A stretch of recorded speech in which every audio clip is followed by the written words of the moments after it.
Bonjour, bonjour à tout le monde entier. Mon message au gouvernement russe et au peuple russe. Cette vidéo, je la fais pour dire au gouvernement russe et précisément à M. Vladimir Poutine que la venue du monde entier se passe en ce moment en Syrie. La venue de l'humanité se passe en ce moment en Syrie. Le gouvernement de Poutine, oui, la grande nation russe doit nous prouver que l'hégémonie américaine, l'hégémonie européenne est terminée. Oui, l'Union européenne, Poutine doit mettre fin au règne de l'Union européenne. Tous les pays africains aujourd'hui regardent M. Poutine, regardent la politique de M. Poutine. Tous les Africains veulent savoir si le gouvernement de M. Poutine est capable de défendre ses alliés. Oui, parce que nous, Africains, nous avons beaucoup souffert dans les mains des pays occidentaux. Nous ne gagnons rien. Et nous voulons nous orienter envers la Russie. Mais en même temps, nous doutons. Nous nous disons que est-ce que si nous signons des accords de défense, oui, est-ce que si nous signons des accords commerciaux plutôt, est-ce que la Russie pourra garantir la sécurité des pays africains? Parce que nous avons vu en Libye, la Russie n'a pas été capable d'empêcher l'intervention européenne, cette coalition de l'OTAN, d'aller détruire la Libye, un pays africain, d'aller tuer Muammar Kadhafi. Et ça, les Africains ont pris un coup. Les Africains se sont posés des milliers de questions pour dire est-ce que la Russie pourra réellement protéger l'Afrique au cas où les pays africains signaient des accords sincères avec la Russie. Est-ce que la Russie sera capable? Alors, nous voulons que la Russie nous démontre qu'elle ne laisse jamais ses alliés tomber. Oui, l'avenir du monde se passe en Syrie. Le monde entier regarde cette Russie.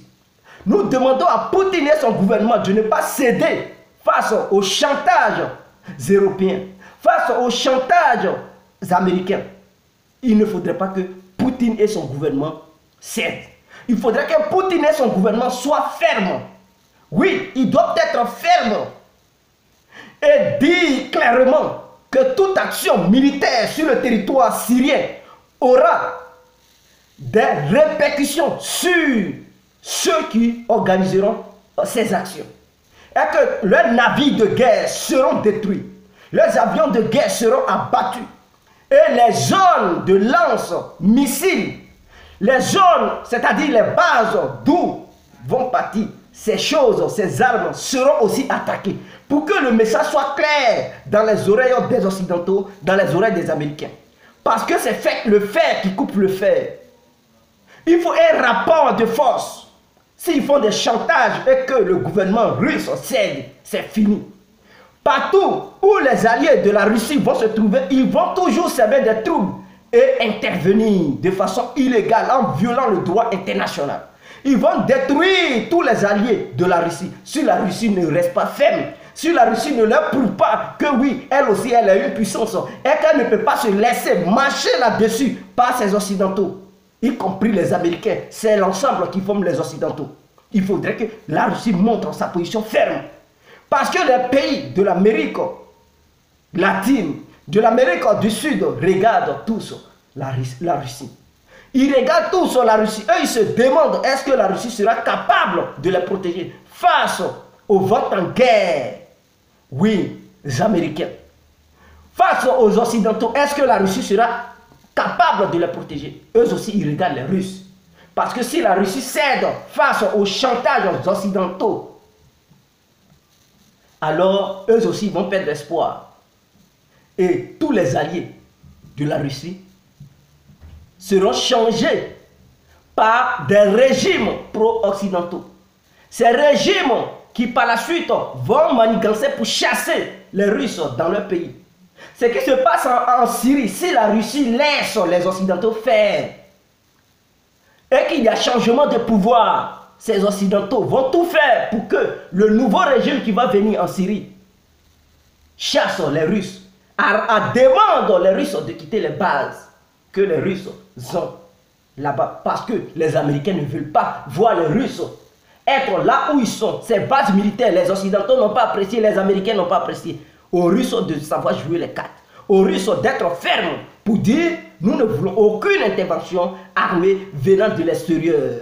Non, soyez fermes et le monde entier vous regarde. Oui, nous voulons un monde bipolaire, nous ne voulons pas un monde unipolaire. Et dans un monde bipolaire, il faudrait que ça soit sur tous les fronts. Sur le front militaire, économique, politique, il faudrait que ça soit partout.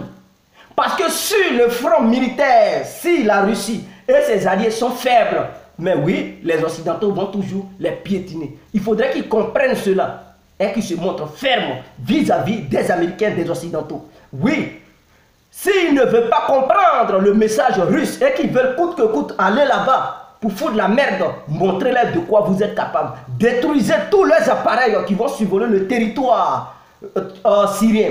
Les missiles, les avions qui vont lancer ces missiles, abattez-les en l'air, là où ils vont se trouver. Parce qu'ils seront hors du territoire syrien, ils vont lancer les missiles en distance, alors riposter et abattre ces avions, même s'ils sont au-dessus de la mer, abattez-les pour qu'ils puissent tomber dans la mer. Il faudrait que la Russie soit ferme, oui, l'Iran soit ferme, la Chine soit ferme. Et le gouvernement Assad doit aussi être ferme, ne doit pas se laisser piétiner par qui que ce soit. Car Assad, il doit savoir que sa chute est égale à sa mort. Il doit coûte que coûte se battre, oui, pour pouvoir sauver son pouvoir. Il doit signer des accords de défense immédiatement avec la Russie, l'Iran et la Chine, dans le cas où les Occidentaux viendront intervenir dans son pays pour que la Russie et ses alliés puissent faire front aux Occidentaux. C'était mon message du jour. Donc, le monde bipolaire doit aussi se reconnaître sur le plan militaire, économique et politique.